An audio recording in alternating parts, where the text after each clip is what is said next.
Bienvenue sur Bulle de Bonheur, le podcast pour prendre le temps d'être heureux.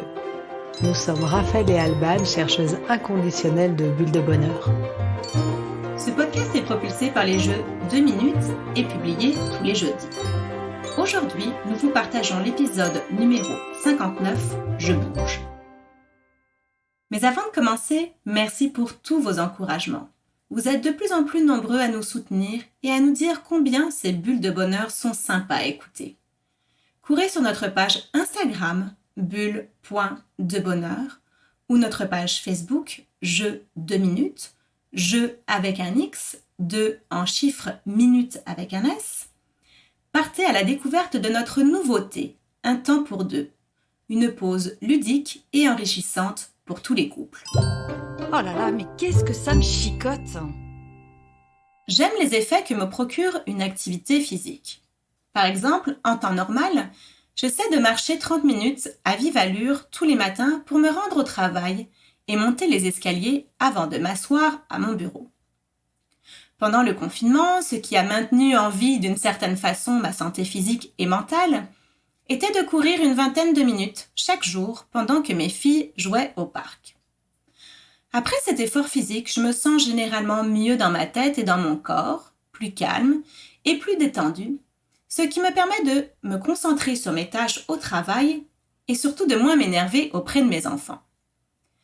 L'activité physique, vous l'aurez compris, m'aide donc à me déstresser et être plus productive pour le reste de la journée.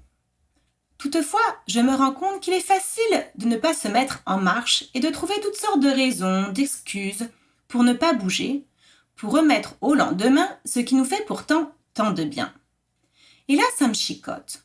Pourquoi est-ce si difficile de maintenir une activité physique malgré ses effets bénéfiques ? Comment faire pour s'y tenir et ne pas abandonner ? Comme le rappelle Christine Michaud dans son livre Mon projet bonheur, le mouvement fait partie intégrante de la vie. Il est inscrit en nous et nous en avons besoin par nature. Il est d'autant plus important de bouger que l'esprit et le corps sont interdépendants. Et si certains adages sont trompeurs, celui qui dit « un esprit sain dans un corps sain » a vraiment tout son sens. Les études le prouvent et les médias s'en font volontiers l'écho. On l'a suffisamment entendu pendant la période de pandémie. L'activité physique est non seulement bénéfique, mais aussi nécessaire. Elle a un impact sur le stress, sur le sommeil, sur les maladies cardiovasculaires, sur le diabète, sur le poids. Une étude américaine a même prouvé que l'aérobic pouvait être aussi efficace qu'un antidépresseur. Il est intéressant aussi de noter que des recherches scientifiques se sont également intéressées au lien entre exercice physique et performance mentale. Force a été de constater que rester trop longtemps sans bouger est contre-productif pour les adultes et particulièrement pour les enfants. Florence Millot, dans son livre « Apprendre à se concentrer », rapporte ainsi qu'en restant sur une chaise à l'école, le périmètre de découverte de l'enfant est diminué de 90%. La position assise contraint le développement naturel de l'enfant, dit-elle. Notre école a donc du pain sur la planche, car il semblerait bien que ce soit pas nécessairement à l'enfant de réprimer son besoin naturel de mouvement, mais au cadre d'apprentissage d'être mieux adapté. D'ailleurs, certaines écoles ont commencé à initier des projets en ce sens. Pause gym, travailler debout, réciter en marchant, s'asseoir sur un ballon de yoga. On comprend mieux pourquoi la fameuse privation de récréation privait autant les élèves que les professeurs. Pas de doute donc, les bienfaits de l'activité physique sont innombrables et clairement favorables au bonheur. Il faut dire que l'activité physique est aussi responsable de la sécrétion de dopamine, l'hormone du plaisir et du bien-être. Ce qui fait d'ailleurs dire à notre professeur du bonheur, Tahar Ben Sahar, que faire de l'exercice est une drogue miracle. 30 minutes de marche à pied quotidienne est aussi efficace que des antidépresseurs. C'est quelque chose que je prescris très souvent dans mes consultations et dans mes accompagnements et les résultats sont assez incroyables. Donc vraiment, je vous incite à essayer de marcher le plus possible. Et si je faisais de l'activité physique un vrai rituel de bien-être ? Alors, mais comment faire ? L'activité physique a le gros avantage d'avoir des terrains de pratique extrêmement variés. On peut être seul ou à plusieurs, c'est gratuit ou payant, à l'extérieur ou à l'intérieur. Nous pouvons choisir le style, du cardio, de l'endurance, de la musculation, du gainage, de la souplesse, et puis on peut même combiner plusieurs de ces éléments. L'important est de pratiquer, chacun avec votre style et votre rythme. Choisissez une activité qui vous plaît. Vous aimez la musique ou le calme, vous êtes adepte de nature ou d'intérieur, vous préférez être au calme chez vous ou en compagnie dans un autre lieu.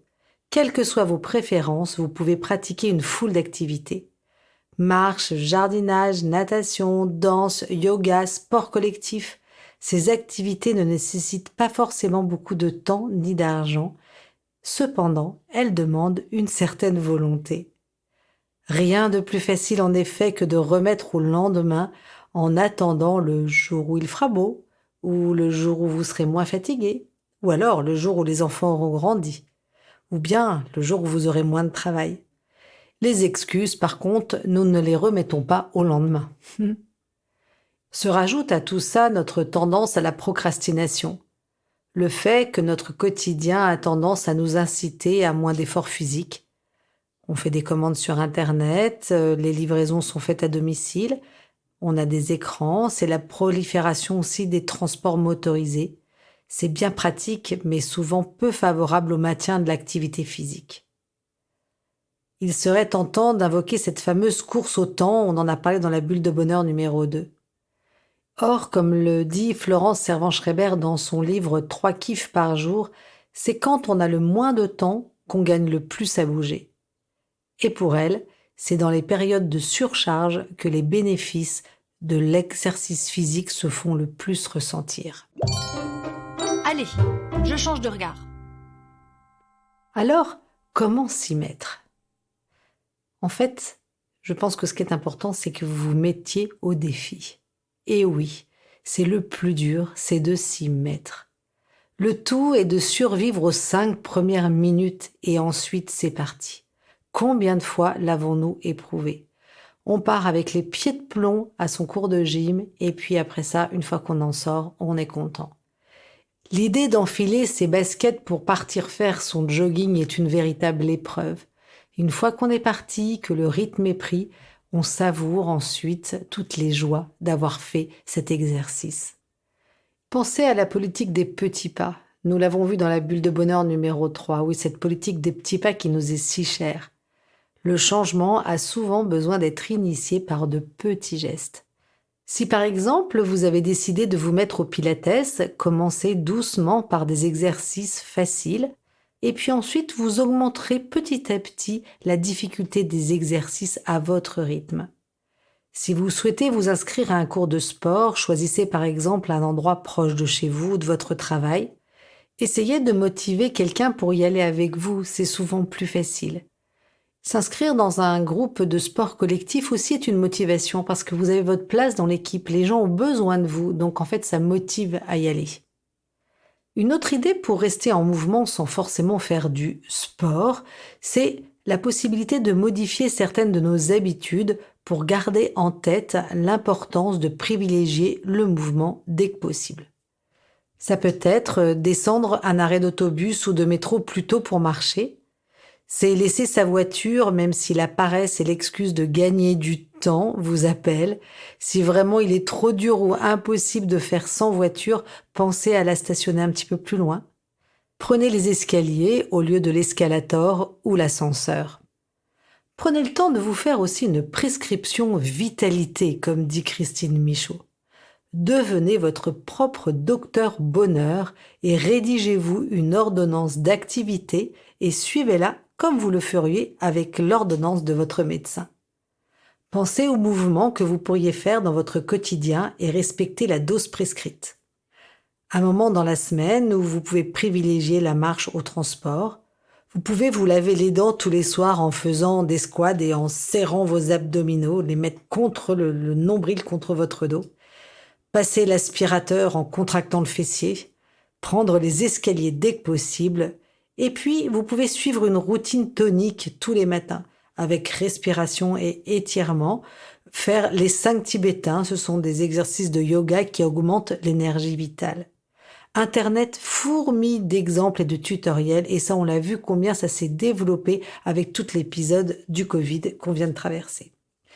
Vous pouvez aussi danser à fond sur votre musique préférée, faire de la Zumba. Allez chercher, il y a nécessairement un mouvement qui vous correspond. Vos recommandations, elles pourront évoluer avec le temps et en fonction de vos besoins, et puis de votre âge aussi. Mais commencez dès aujourd'hui, vous allez rapidement savourer les bienfaits de votre nouveau rituel. L'importance de tous ces rituels, ça on en a parlé dans notre bulle de bonheur numéro 4. Et hop, je me lance. Je retiens. 1. L'activité physique est une drogue miracle qui fait autant du bien au corps qu'au psychisme. Elle a l'avantage de pouvoir être gratuite, légale, sans effet secondaire si on n'abuse pas des doses, et disponible sans ordonnance. 2. Il y a de multiples façons de bouger. Chacun peut donc trouver le style, le lieu et le rythme qui lui conviennent. Pas d'excuses. Et 3. Le mouvement est essentiel à la vie et contribue à rendre plus heureux. Alors bougez! À vous de jouer, chers auditeurs.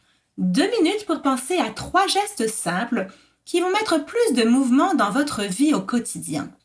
Et hop, vous planifiez, vous mettez en pratique sans attendre parce que vous méritez de prendre soin de vous. Et pour terminer en bougeant, notre petite mousse de la semaine est de George Sheehan. Nous sommes tous des athlètes d'exception. La seule différence, c'est que certains s'entraînent et d'autres non. Avec Bulle de bonheur, prenez le temps d'être heureux. Merci pour votre écoute. Si vous avez aimé, dites-le nous avec 5 étoiles. Laissez vos commentaires et envoyez des bulles de bonheur à vos amis en partageant ce podcast. Inscrivez-vous à la newsletter en allant sur notre site jeuxdeminutes.com, GUX, 2 en chiffres, minutes avec un S, pour être notifié des prochains épisodes. Bulle de bonheur est propulsé par les jeux 2 minutes, 52 cartes pour prendre le temps d'être heureux.